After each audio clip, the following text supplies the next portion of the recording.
Ya no necesito el reporte, ahora necesito que piense el reporte, que piensen los datos. Y finalmente, el cómo lo hacemos, nuestros pilares importantes es a través de la innovación, a través de la diversidad, a través de la equidad y cómo tenemos ese mindset de crecimiento, ese mindset de seguir adelante. Entonces tenemos que empezar a estructurar nuestros datos pensando en las herramientas que vamos a traer mañana. Estamos construyendo ahora proyectos y negocios con impacto. En el área de la medicina, la inteligencia artificial nos va a reemplazar. Mi respuesta es sí, de todas maneras. Es más, ya tengo un listado de las especialidades que va a reemplazar.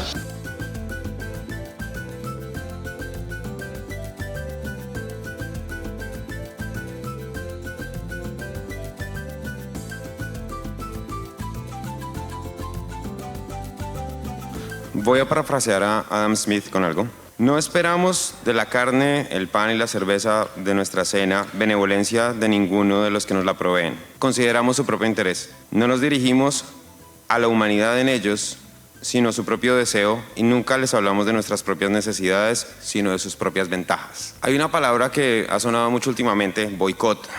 Es una palabra que especialmente en los últimos 6 meses ha sido más tendencia que de costumbre. También fue tendencia por allá en la época del Black Lives Matter. Y ha mantenido relevancia en Internet durante los últimos 6 meses de forma estable, mucho más que en los últimos 4 años.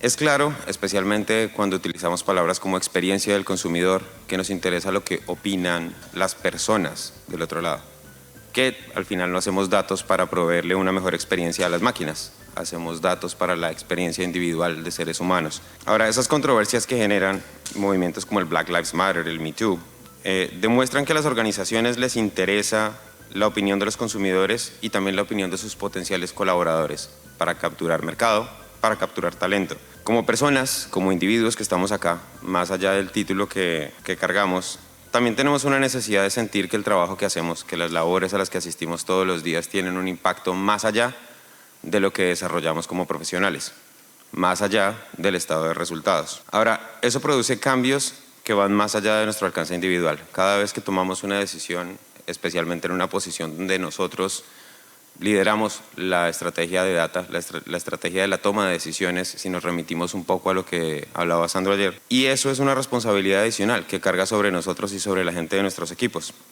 Hoy vamos a tener una sesión que es una pausa en la conversación técnica que hemos venido teniendo, parecida a la que tuvo ayer Sandro, y es una sesión que conecta con esa tendencia de identificar cómo nosotros somos líderes en la generación de valor, que es lo mismo que hemos venido discutiendo desde ayer. Pero desde una perspectiva un poco más difusa, más difícil de cuantificar. Tenemos con nosotros a Anaí Silbonio y tenemos también a Juan Carlos Gómez, ella fundadora y CEO de Shillits Data, y Juan Carlos Gómez es director médico en Roe Laboratorios. Los invito a que les den un aplauso, voy a estar liderando el panel con ellos.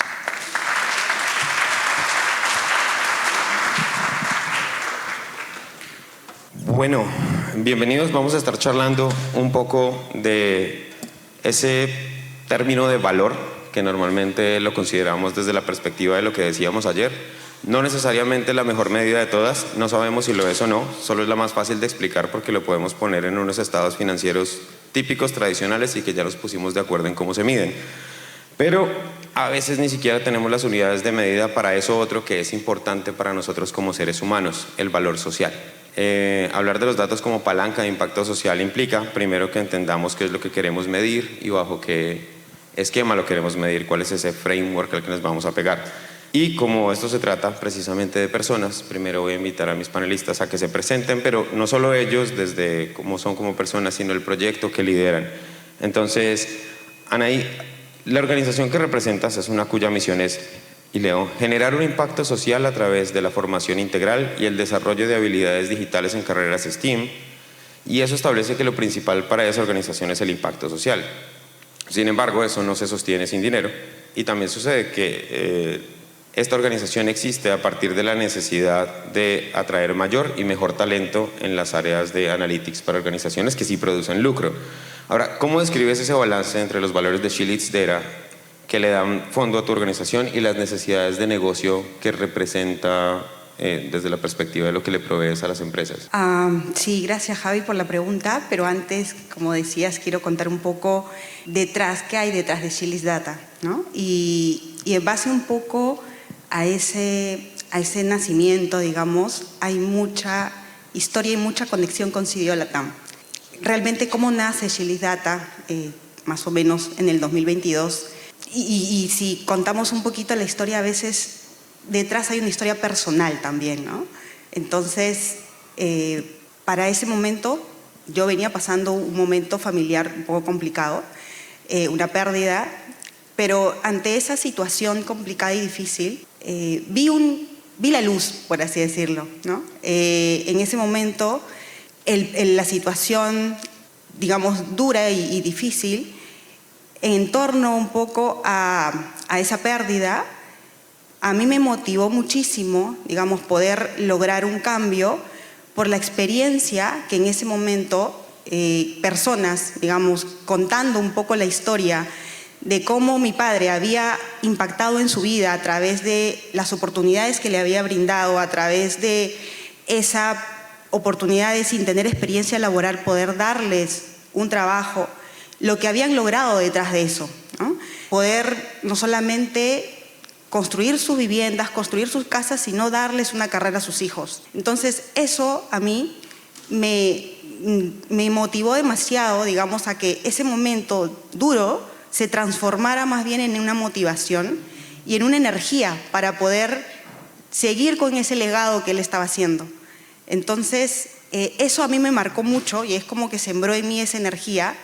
Y luego, motivado un poco por, digamos, ya compartir con la comunidad de CDO Latam y principalmente, recuerdo en el Summit del 2022, con Iván, discutiendo justamente este tema de cómo resolvemos la falta de talento. Y un mensaje que me marcó mucho a mí, ¿no? Que era, si realmente no nos vemos como competencia, sino como colaboración, y en ese sentido todos nos comprometemos a formar más talento, en realidad va a mejorar la situación de las empresas, porque si bien van a ir rotando, va a haber una base mucho más grande. Entonces, y detrás de eso venía el mismo mensaje en mi cabeza, ¿no? Las empresas van a generar una mejor economía y obviamente eso mejora la economía del país y mejora la vida de las personas. Entonces, seguía la idea en mi cabeza y ya era una motivación personal, era ya una idea y después vino como que la acción, ¿no? Tuve justo la oportunidad un poco de compartir mi experiencia y me invitan a un evento, en ese momento Braid, que era una plataforma de innovación también en data, a poder resolver un reto, que era justamente la brecha de género en las carreras de Data y Analytics. Y en esa experiencia, digamos, de qué soluciones proponíamos, se presentó la oportunidad de hacer mentorías. Y yo ya en mi empresa venía, digamos, haciendo esta, ¿no? En las empresas normalmente tú también van formando, digamos, a los jóvenes y ya había hecho mentoría, ya venía liderando de alguna manera también a través de Data Literacy en mi equipo, tanto el equipo de data como en negocio, y ya venía un poco con esa experiencia. Entonces nos juntamos, digamos, un grupo de personas con ese mismo objetivo de poder reducir la brecha de género, de poder hacerlo a través de mentorías. Y en ese momento no quería que se quede como una idea. Ya en mi cabeza venía como que tenemos que hacer algo, o sea, tenemos que llevarlo a la acción. Y ahí conocí, en verdad, mujeres también comprometidas, con muchas ganas como yo, que decidieron acompañarme y acompañarnos a hacer realidad este proyecto. Bueno, nos juntamos, finalmente estaba encaminada la idea, pero tenía que ver algo que lo acelerara, ¿no? Entonces, en ese momento se presentó justamente una invitación de Women in Data Science a través de una de las chicas y vino la pregunta, ¿estamos preparadas para presentar nuestro proyecto en ese evento? No había pasado ni un mes y obviamente yo dije, sí, es nuestra oportunidad. Y es la oportunidad de poder impactar y poder llegar a más personas a través de eso. Entonces, ya gracias a Dios un poco por la experiencia, rápidamente armé un plan, ¿no? Un programa y pudimos presentar y pudimos tener ahí nuestro primer equipo, digamos, ya de mentees y no teníamos mentores, no teníamos trainers, pero en verdad tenía la comunidad de CDO Latam detrás y tenía todos los contactos que podía ayudarnos a hacer realidad ese impacto, ¿no? Entonces, así es como nace un poquito este proyecto, digamos, y que hoy ya está transformando vidas gracias a muchas de las personas que hoy están acá, en verdad. Eso a mí me emociona mucho porque en verdad es parte un poco de cómo colaboramos todo con este mismo objetivo común que tenemos, ¿no? Y yendo un poquito a la pregunta, Javi, de cómo esos valores, o sea, para mí, cómo es que balanceamos eso, yo creo que es a través del propósito. O sea, primero es el propósito de Chilis Data. ¿Cuál es ese propósito? Nosotros tenemos como propósito poder inspirar a que más mujeres puedan animarse a seguir estas carreras de Data y Analytics, que puedan formarse, ¿no? Personas que ya tienen otras carreras, formarse en estas carreras y a la vez poder empoderarla con los datos, que ellas puedan a través de eso poder crecer y poder liderar organizaciones. Y de esa manera no solamente logramos transformar sus vidas, sino que también estamos construyendo ahora proyectos y negocios con impacto, que junto a hombres y mujeres podamos resolver estos grandes problemas que tiene la sociedad y poder mejorar la vida de las personas y poder construir juntos un mejor futuro. Y basados un poco en ese propósito y en los valores fundamentales que nosotros tenemos, como es, primero, creo que ante todo es servir a los demás, poder mejorar esa vida de las personas con mucha integridad, sobre todo siendo transparentes con lo que hacemos y cómo lo invertimos. También la sororidad, que para nosotras poder apoyarnos entre mujeres y poder hacer que esto pueda generar un cambio multiplicador es algo que es base para nosotros. Y otro aspecto importante es la colaboración y el respeto, porque acá hay muchas personas que nos colaboran de manera voluntaria y que están haciendo esa labor social, pero también lo hacemos con mucho respeto en sus tiempos, no solamente de los mentores, de los trainers, sino también de los voluntarios que nos ayudan a hacer realidad todo este proyecto. Y finalmente, el cómo lo hacemos, nuestros pilares importantes es a través de la innovación, a través de la diversidad, a través de la equidad y cómo tenemos ese mindset de crecimiento, ese mindset de seguir adelante. Creo que esos valores, teniendo en el centro de nuestra estrategia esos valores y esos propósitos, hacen que parte de ese logro, digamos, económico, logremos balancear y centrarnos mucho en el bien social, ¿no? Juan Carlos, voy a leer algo, espero no salirme mucho de contexto. Consagraré mi vida al servicio de la humanidad. Guardaré a mis maestros el debido respeto y gratitud. Practicaré mi profesión con conciencia y dignidad. Velaré solícitamente y ante todo por la salud de mi paciente. Entiendes el juramento de Hipócrates, ¿cierto? Una parte de él. Ahora, un negocio cuyo fundamento es la medicina sigue siendo un negocio, pero plantea un diálogo que es necesario y no es opcional entre el valor de la vida y el costo de la misma. Asumo que eso, en la medida en la que uno va profundizando en la carrera, plantea dilemas constantemente. ¿Cuál es tu proceso mental para lidiar con esos dilemas? Muy bien, gracias Javi, gracias por la invitación a este panel. Como que me siento medio bicho raro siendo médico en un mundo de datos, pero a ver, yo creo que lo importante en medicina es, cuando a mí me preguntan ¿cuál es tu rol como director médico? Yo soy médico infectólogo clínico, soy médico patólogo clínico, he hecho biología molecular, negocios, MBA, etcétera. ¿Cuál es mi rol? Mi rol es ¿cómo hago que la gente viva más satisfaciendo el evita de mis accionistas? No al revés. El gran problema en el cual hoy nos encontramos es que lo hacemos al revés. ¿Cómo mejoro mi evita sin importar el paciente? Cuando yo me enfoco en un paciente, o cuando yo hago un negocio, en general en medicina, hay algo que no se tiene en otros servicios y en otros productos, que se llama el acto de fe. Cuando tú vas a un médico, tú crees en el médico. Por lo tanto, vas a hacer lo que el médico te dice, a diferencia que cuando agarras un iPhone. A diferencia que cuando agarras un smartphone o cuando ves una ropa en la calle, en donde tú tienes capacidad de decisión. Ese acto de fe es el que lamentablemente no se está utilizando en nuestro medio y en el mundo entero. No somos ajenos a lo que está pasando en el mundo y la responsabilidad de los médicos detrás de esto cada vez se está minimizando en base al negocio y eso es un peligro. Entonces, yo creo que sí se puede siempre poner al medio al paciente, podría dar varios ejemplos, ¿sí? Generando muchas utilidades para los accionistas. Ahora, sigue siendo también una industria, es decir, es un negocio, pero es un negocio donde la cantidad importa y tener pacientes sanos y prevenir pacientes enfermos puede también tener un impacto. Eso implica claramente consideraciones éticas, donde los datos son importantes, especialmente, obviamente los datos y la inteligencia artificial son importantes en el diagnóstico, por ejemplo, en la mejoría de las herramientas para realizar diagnósticos, pero también a nivel de entender cuál es el impacto que tiene en la población sana. ¿Cuáles son las estrategias que utilizas, más ya desde el punto de vista científico y el uso de los datos, para poder maximizar el beneficio desde el punto de vista de la salud pública? Me gustaría empezar comentándole que todos los papers que a la fecha, o la mayoría de papers que a la fecha se han publicado en relación a los sistemas de lenguaje abiertos utilizados en medicina, se podrían decir que han matado a los pacientes. ¿Y qué pasa? Nosotros no podemos dejar un área tan sensible a un sistema de lenguaje abierto. Y en lo que yo creo, y creo que en medicina es la pauta y es lo que vengo utilizando yo en mi día a día, es el machine learning. Más que sabemos que es un componente de inteligencia artificial, pero dentro del machine learning, para mí, y que me está funcionando, es el de Human in the Loop Machine Learning, en el cual hay un humano controlando los datos, hay un humano controlando los procesos. Entonces yo creo que integrar la información y los datos, y lamentablemente que venimos sufriendo hoy en día los que estamos trabajando en eso, lo que ya conversaban anteriormente, la suciedad de datos, o no solo la sociedad, sino los diferentes tipos de generación de datos. Y acá yo quiero aprovechar el panel para invocar a todos aquellos que hoy día trabajan en data.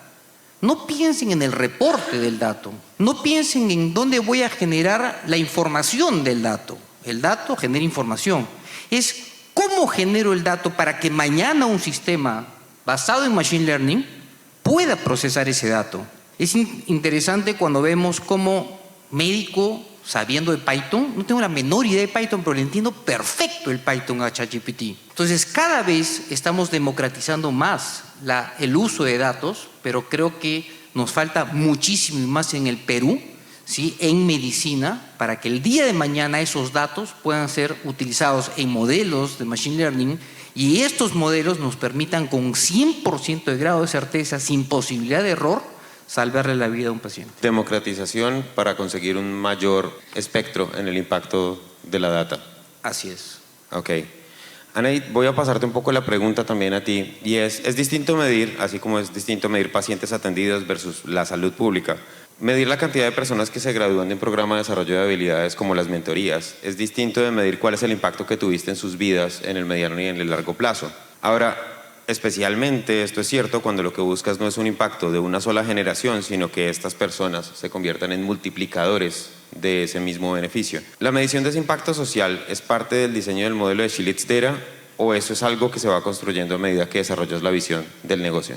Sí, tal cual, Javi. Te puedo contar un poco la experiencia de cómo empezamos nosotros, porque en verdad es algo que ha ido cambiando en el tiempo. De manera tradicional, por así decirlo, un poco basado también en cómo empezamos todo esta forma de poder medir el impacto en la formación. Empezamos a medir como la cantidad de personas capacitadas, como comentabas, la cantidad de horas de capacitación, el NPS, si realmente el nivel de aprendizaje que están logrando las chicas con la formación, pero sentíamos que en verdad eran cifras como muy frías que no nos decían detrás lo que queríamos lograr, realmente cómo estábamos impactando en sus vidas y cómo eso estaba mejorando su situación. Entonces, bueno, así lo hicimos, fuimos también como reajustando nuestro propósito y hoy ya, digamos, en este segundo año con la experiencia en este nuevo programa, nosotros estamos enfocados más en medir ese impacto, o sea, cómo realmente estamos cambiando la vida de estas mujeres. Y te puedo contar un caso, por ejemplo, y bueno, ya es como una referencia para nosotros, porque tenemos una de las chicas, por ejemplo, que llegó con nosotros en la primera promoción y obviamente hay mucho parte del proceso, digamos, de todos los otros variables que impactan, pero realmente cómo ella a través de esta conexión, a través del networking, a través de la mentoría, o sea, a través de su mentora, de poder tener constantemente esta retroalimentación, de poder inspirarse en mujeres, donde nosotros generamos un poco ese espacio y esa plataforma de poder inspirar con mujeres referentes, de poder hacerlas parte de estos eventos como por ejemplo Sido Latano, como eventos donde hay casos, digamos, similares a estos, donde presentamos no solamente el rol de la mujer, sino también el impacto que estamos logrando, ha abierto tanto ese mindset y esa mente de todo lo que pueden lograr y de cómo eso las ayuda a empoderarse, y finalmente cómo eso está impactando no solamente en la vida de ellas, sino en la vida de sus familias. O sea, ella me contaba que ya hoy se siente más tranquila de que gracias a una mejora en tanto económica como en posición, puede darle hoy una mejor salud a sus padres. Hoy, como también siendo ya ella una referente, puede inspirar a otras mujeres. Como también incluso ella puede seguir formándose, digamos, invirtiendo en su formación, porque ya hoy de alguna forma se lo permite su situación económica.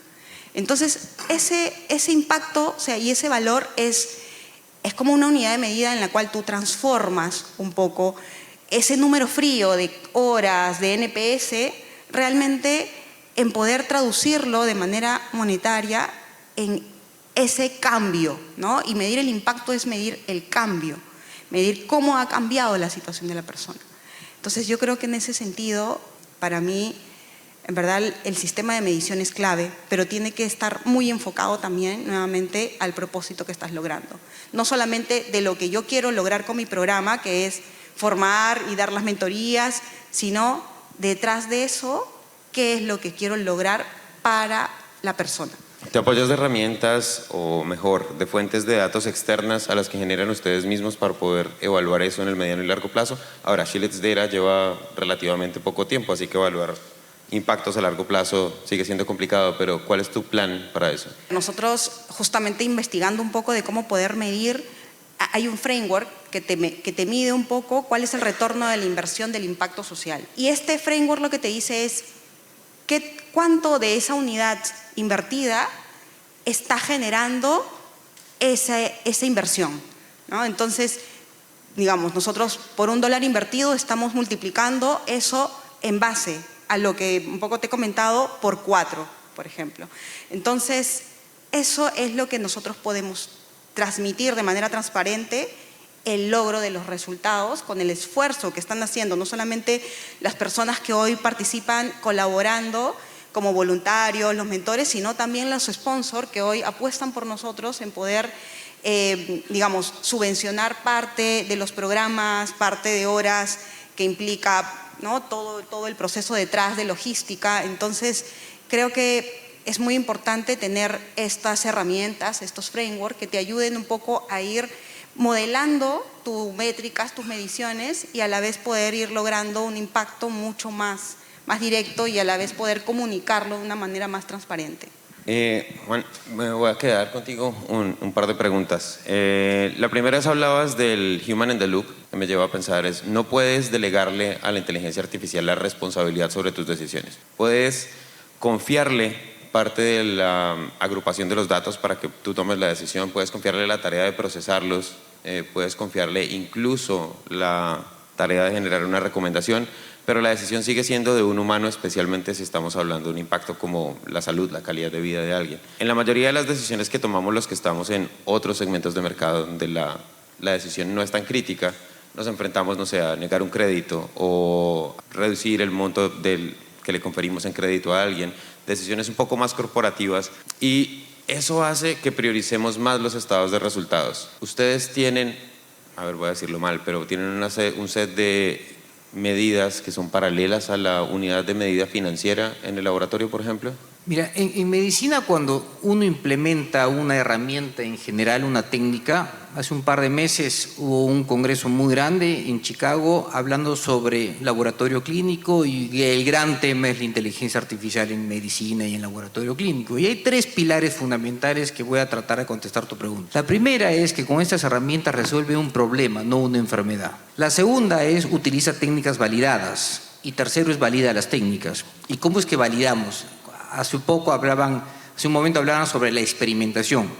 Los médicos no podemos experimentar con los pacientes. Lo que hacemos los médicos son estudios validando hipótesis con consentimiento de los pacientes para ver si la herramienta que yo utilicé lo puedo usar después de mi proceso de investigación. En ese sentido, cómo es que uno, o cómo es que yo en el día a día vengo llevando a cabo estas herramientas. Esta herramienta parte de una necesidad. 1 de cada 5 de nosotros se va a morir de una infección, ¿ok? Y de una infección que viene de la sangre. ¿Cómo hago para que la técnica tradicional que me lo da en 4 días, me lo dé en 6 horas? Utilizo herramientas moleculares. Pero el usar herramientas moleculares significa que nadie te entiende nada. Utiliza Machine Learning. ¿Para qué? Para que la gente interprete o para que la gente sepa qué tratamiento antimicrobiano darle producto del Machine Learning. ¿Te puedes equivocar en el antibiótico? No, no te puedes equivocar en el antibiótico porque lo vas a matar al paciente. Ahí viene el Machine Learning Human in the Loop. Ahora, ¿esto genera reditúa en dinero? Por supuesto que reditúa dinero. Yo vengo de un mundo, y qué pena que lo voy a decir, porque casi nadie de ustedes lo sabe, pero el 70% de los exámenes de laboratorio fuera de instituciones formales tienen una dicotomía de por medio. Dicotomía, término acuñado en la Real Academia de Lengua Española, que yo le digo coima, ¿ok? Entonces, para competir frente a ese mundo de mi competencia directa, lo único que puedes hacer es diferenciarte bajo la lógica de cómo hago vivir más al paciente, generando utilidades para mis accionistas, pero con un entorno muy informal y muy corrupto. Bienvenidos al Perú. Somos así, ¿verdad? Entonces, ¿cómo lo logras? ¿Se puede? Por supuesto que se puede. Una vez que tú generas esa diferenciación, una vez que tú generas esos algoritmos, una vez que tú generas esas recomendaciones terapéuticas, te duplican las solicitudes de laboratorio. ¿Por qué? Porque le encuentran valor, porque vendes más que una prueba de laboratorio, porque vendes una solución. Lo que nosotros venimos tratando es resolver el problema de la sepsis, no es resolver el problema de la bacterita, no, el problema mundial. Segundo, valídalo, está validado. ¿Correcto? La recomendación es la correcta. Y tercero, demuéstralo.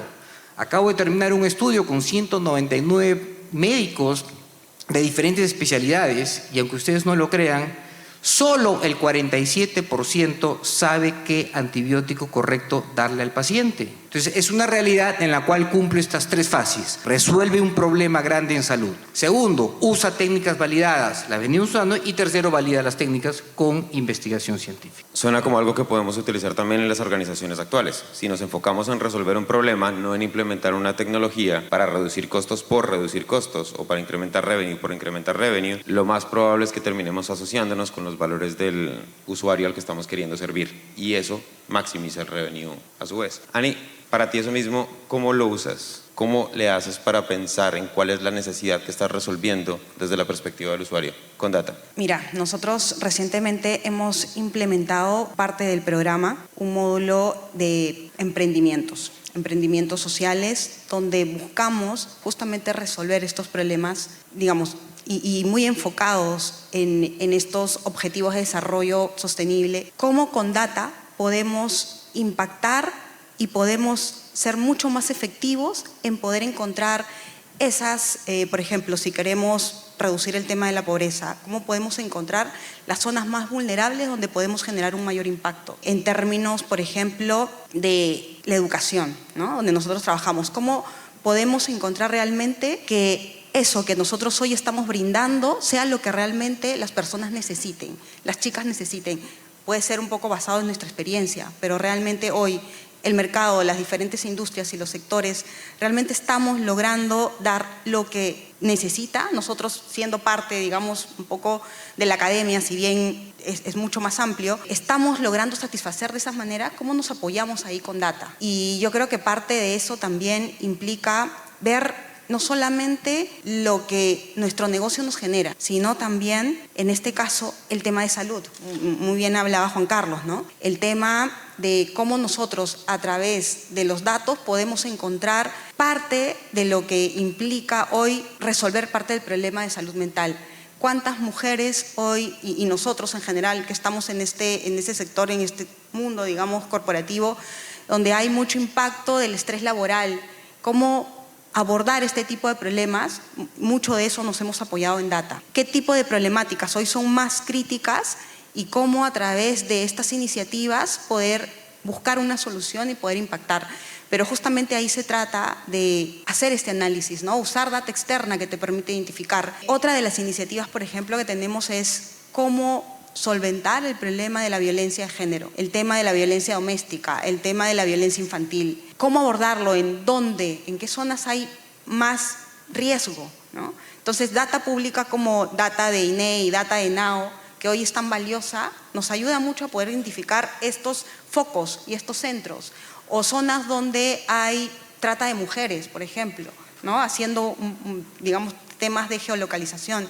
Entonces, es muy importante para nosotras el uso de la data para poder lograr ese mayor impacto. Y a través de este tipo de soluciones es que nosotros podemos multiplicar este impacto, ¿no? Nosotros con las chicas y ahora también, digamos, invitamos un poco a que puedan, no solamente mujeres, sino hombres, y ya por ahí contando un poquito la experiencia, nos decían, oye, me interesa poder apoyarlas, quiero ver cómo las puedo ayudar a poder encontrar un poco más, porque son psicólogos. Entonces creo que es muy importante el tema de apoyarnos con data para poder impactar de una manera mucho más grande. Usaste una palabra que lo habíamos hablado en la preparación de este panel y es la de multiplicar. Y creo que es clave dentro de lo que haces, esto de sumar para multiplicar. Dentro de las herramientas que trabaja She Leads Data está precisamente el enseñarle a las chicas STEAM esta parte precisamente de cómo generar mayor impacto a partir de lo que aprenden en Data y Analytics. ¿Qué herramientas les enseñan? A ver, en verdad el programa está compuesto, digamos, por varios módulos y partimos un poco desde la esencia, ¿no? De poder hacer que ellas puedan primero tener un proceso de autoconocimiento. Y para eso hacemos un proceso de coaching inicial. ¿Por qué? Porque nosotras las preparamos, como decíamos, para que puedan asumir esos roles de liderazgo. Pero el liderazgo ya no solamente es buscar una posición o un puesto, ¿no? de jefe, sino es cómo lidero en mi equipo y cómo puedo yo, a través de esas habilidades, poder lograr un mejor resultado.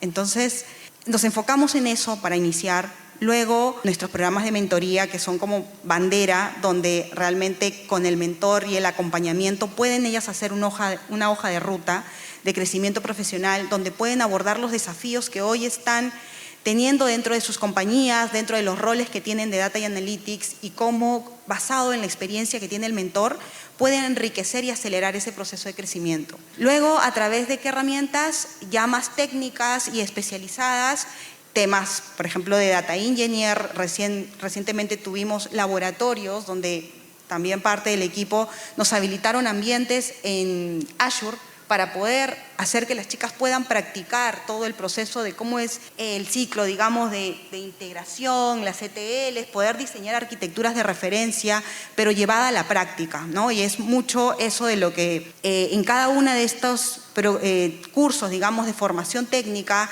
temas de Machine Learning, temas de gobierno de datos, capacitamos también, ya dije, arquitectura.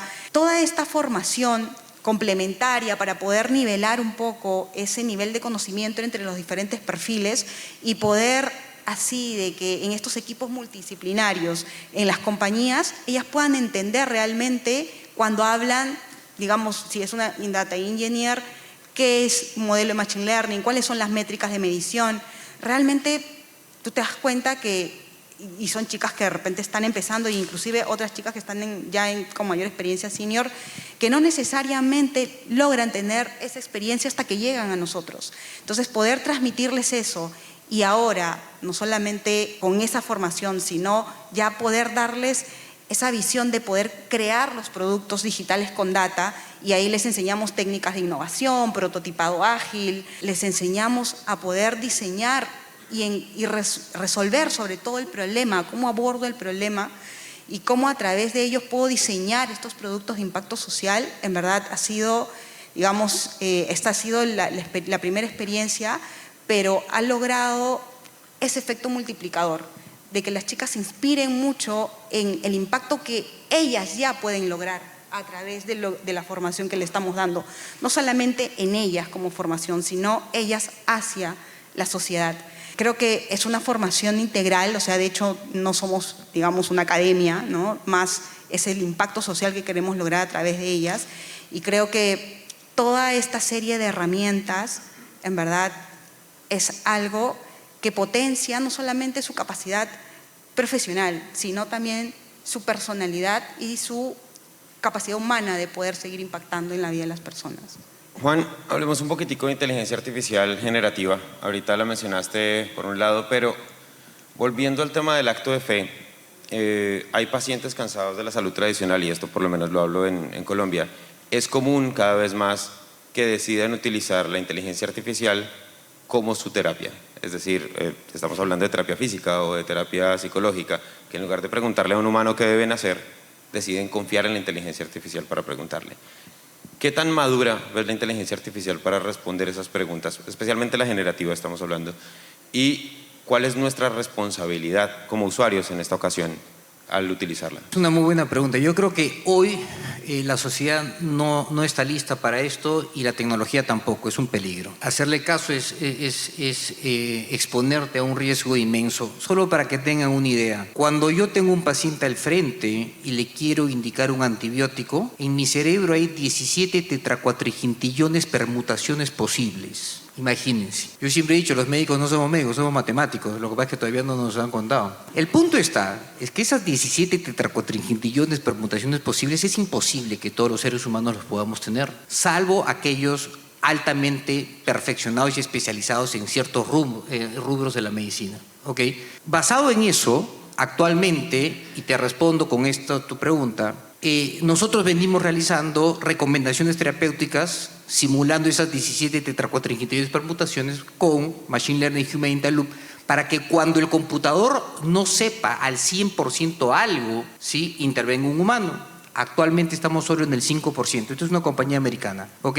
Pero esa misma pregunta y esas mismas variables de las cuales se basa el computador, yo se las he puesto a 4.0, ¿ok? A ChatGPT. Sí, en términos generales, bastante bien. Pero de que me hubiese matado a algunos pacientes, me hubiese matado a algunos pacientes. Ahora, eventualmente vamos a llegar a eso, por supuesto que sí.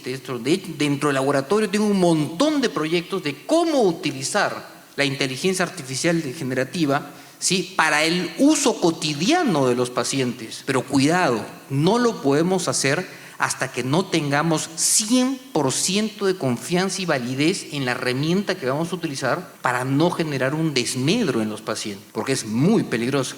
No te digo que los últimos papers, la gran mayoría definen que si los médicos hubiésemos confiado en inteligencia artificial generativa, el 50% de pacientes se hubiesen muerto. ¿Cómo está el benchmark de la calidad de datos con los que se alimenta esa inteligencia artificial actualmente? Sí, es un desastre. La verdad que ahí sí sufro cualquier cantidad con esto porque, a ver, nuevamente, yo insisto que hoy en día los sistemas, que muchos los hemos creado también en combinación entre la gente de sistemas y la gente digamos, de la práctica, haz un reporte. Ya no necesito el reporte, ahora necesito que piense el reporte, que piensen los datos. Y lamentablemente no veo en el Perú que nos estemos preparando para que el día de mañana piensen los datos. Algo tan sencillo, no pongas campos de texto. En medicina todo es texto.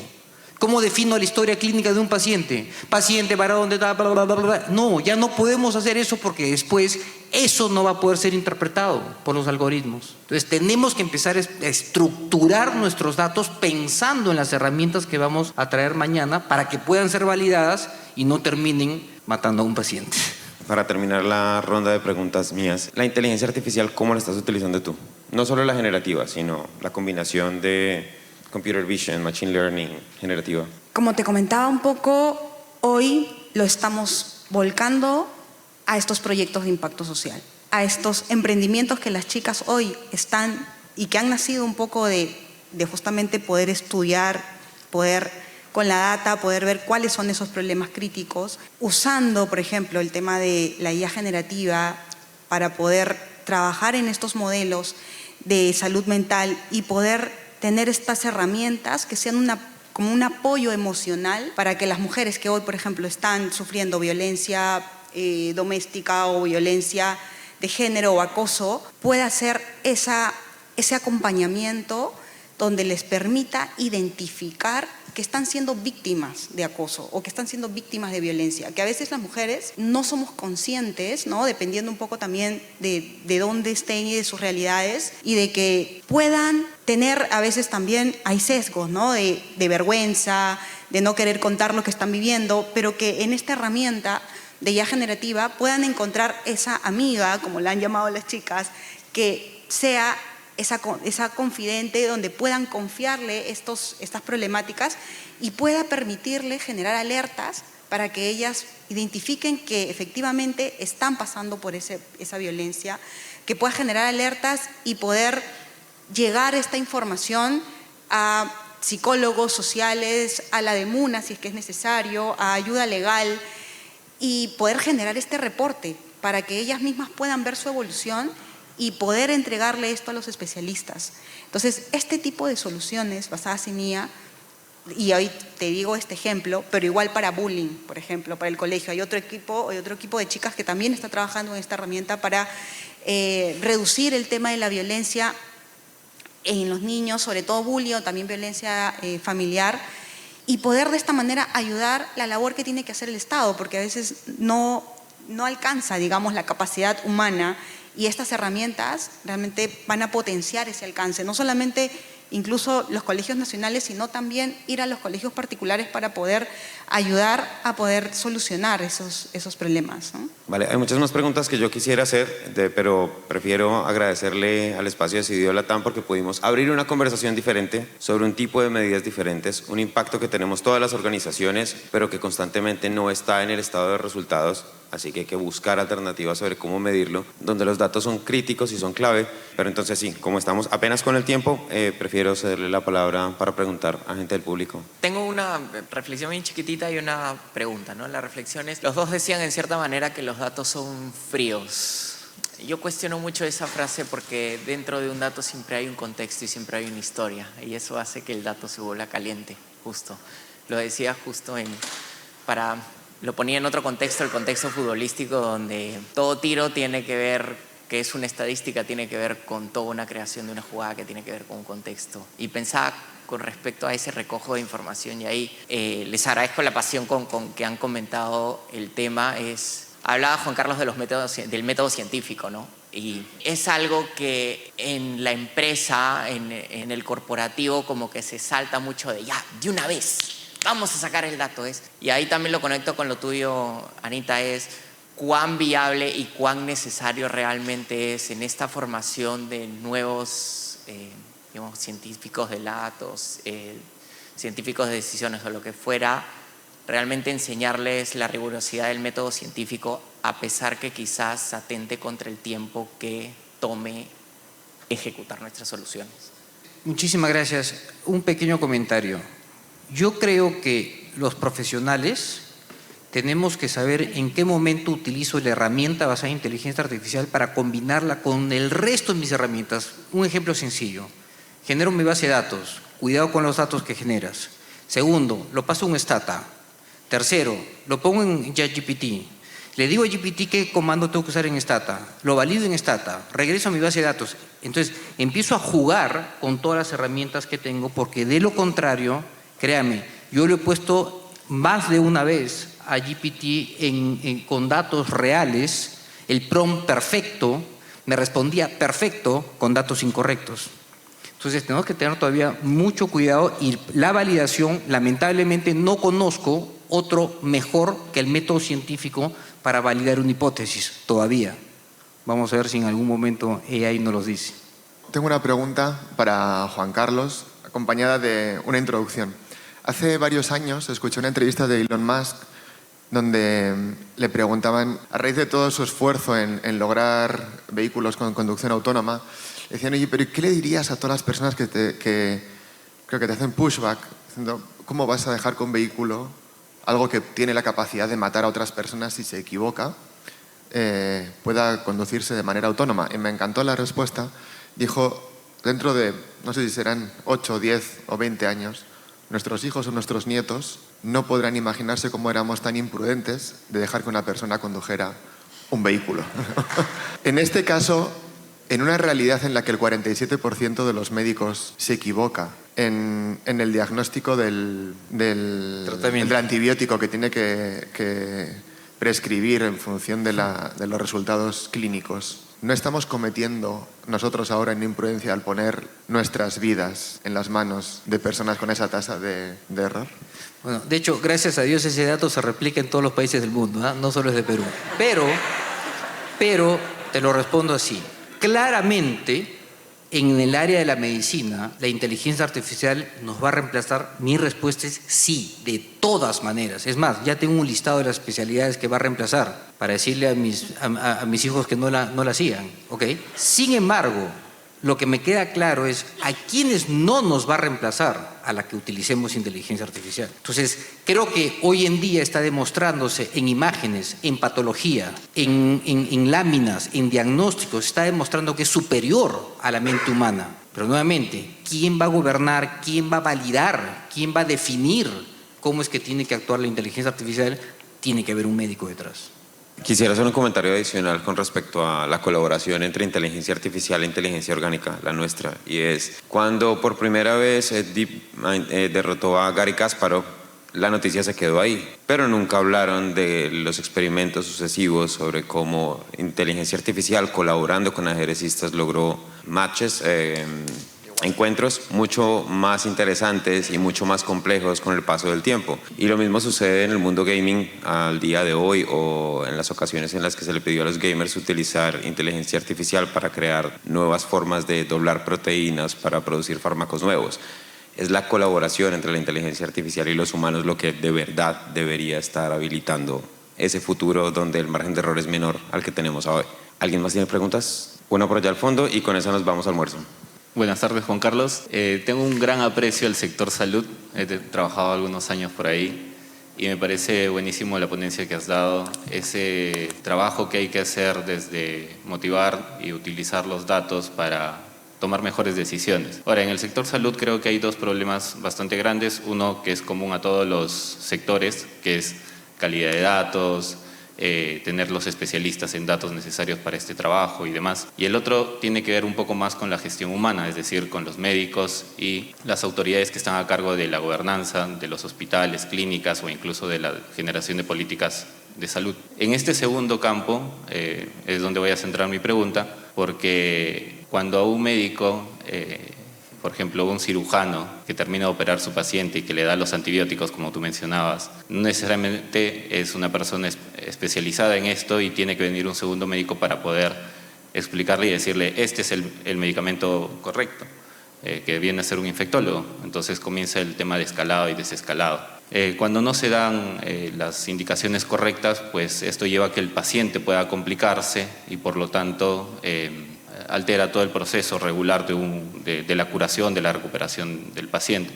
En este punto es donde la inteligencia artificial y el uso de datos podría ayudar bastante bien a evitar que estas cosas sucedan, ¿no? Lamentablemente, existe muy poca cultura de uso de datos en el sector salud como tal. Podemos hablar de algunas clínicas que sí tienen cierta ventaja, pero yendo en la parte gruesa, que son los hospitales públicos, esto está muy poco desarrollado. Entonces, mi pregunta es, ¿qué tipo de política, qué tipo de estrategia consideras que se pueda desarrollar para cambiar este estado? Porque este estado no viene desde la parte más operativa quizás, sino desde la mentalidad de los médicos, y no digo de su criterio médico, sino de cómo podemos tener como aliado a la data para tomar mejores decisiones. Buena pregunta, algo difícil de responderla, pero felizmente no hay médicos y voy a catalogarlos como un cliente muy complicado, ¿ok? Por diferentes factores. Pero ¿qué creo yo en el mundo médico de los negocios? Si tú no le enseñas a un médico qué es el IGB, créeme que no va a poder sacar una buena evita en tu negocio. ¿Okay? ¿Y qué pasa? Que los médicos estamos tan enfrascados en nuestra sala de operaciones, en nuestro consultorio, que a veces no abrimos los ojos del panorama completo de una unidad, sea pública o sea privada. Entonces, lo primero y el primer mensaje, enséñales. No sabemos ni los negocios. Entonces, ahora lo que toca es enséñales cuáles son los beneficios que te puede traer la inteligencia artificial en su desenvolvimiento, en su tarea, en el día a día. No creas que esto me está costando, sí me está costando que algún sector del gremio médico no me vea con buenos ojos, porque sí, estoy poco a poco prescindiendo de la opinión de algunos de mis colegas. Pero les tenemos que enseñar a ellos de qué manera, si ellos utilizan estas herramientas así como utilizan o saben de negocios, todos vamos a terminar siendo beneficiados, y eso se empieza en las escuelas de medicina. Ahí empiezas tú enseñándoles todo eso. Y si tú hoy le enseñas a los jóvenes que están tan embebidos en tecnología este tipo de herramientas, en 10 años vas a ver cómo el ejercicio de la medicina va a cambiar radicalmente. Lo veo lejos en el Perú. Una última pregunta, si es posible. Hace alrededor de 10 años hubo una discusión en NeurIPS, en un panel, donde hablaban, por ejemplo, Yann LeCun y Jeff Hinton, dos de los padres de la inteligencia artificial. Creo que fue una discusión bien interesante donde faltaba la opinión de un médico, así que quería aprovechar la oportunidad de tener a Javier, Ana y a Juan Carlos en el panel. Y la pregunta era algo así como que, si tenemos, por ejemplo, una IA que es una caja negra, ¿no? Que no sabemos cómo funciona, pero que es exacta, que puede salvar a un paciente, y tenemos una IA que es una caja más abierta, le dicen explicable, le hablan de explicabilidad, que es menos exacta, pero más abierta. ¿Podemos preferir los médicos, básicamente, que tengamos una IA que pueda salvar a más gente de forma menos explicable o que pueda salvar a menos gente de forma más explicable? De un punto de vista médico, por ejemplo, ¿cuál es la elección que se puede hacer en caso al explainable AI que se le dice hoy en día? Más o menos me hace acordar esto con respecto a las políticas de salud pública versus las políticas de salud individual. Ustedes saben que no todas las políticas de salud pública salvan una vida individual, ¿verdad? Lo que pasa es que probablemente salven más vidas con menos recursos, pero no necesariamente la tuya. Y eso es más o menos parecido a lo que puede suceder acá. Yo lo que creo que tenemos que llegar es cómo hacer que una herramienta basada en inteligencia artificial, probada, validada, estructurada, realizada, me salve más vidas sin poner en riesgo a ninguna de ellas. Yo creo que sí se puede. Sí se puede, pero tiene que haber un equipo multidisciplinario, un equipo de médicos, un equipo de salubristas, un equipo de ingenieros, un equipo de data analytics. Tiene que ser todo un equipo para que estructure un concepto diferente, que es lo que se nos va a venir en el futuro. Un concepto totalmente diferente. O sea, tenemos que pensar fuera de la caja. Si seguimos pensando como venimos realizando nuestras tareas, vamos a seguir haciendo exactamente lo mismo. Les agradezco por las preguntas, muy buenas preguntas. Les agradezco también por la paciencia, nos pasamos varios minutos y les agradezco que podamos estar de vuelta 2:15, 2:20 para que podamos empezar a tiempo con las sesiones de la tarde. Corriente alterna, mismo lugar de ayer. Para los que no vinieron, sigamos a los demás. Gracias.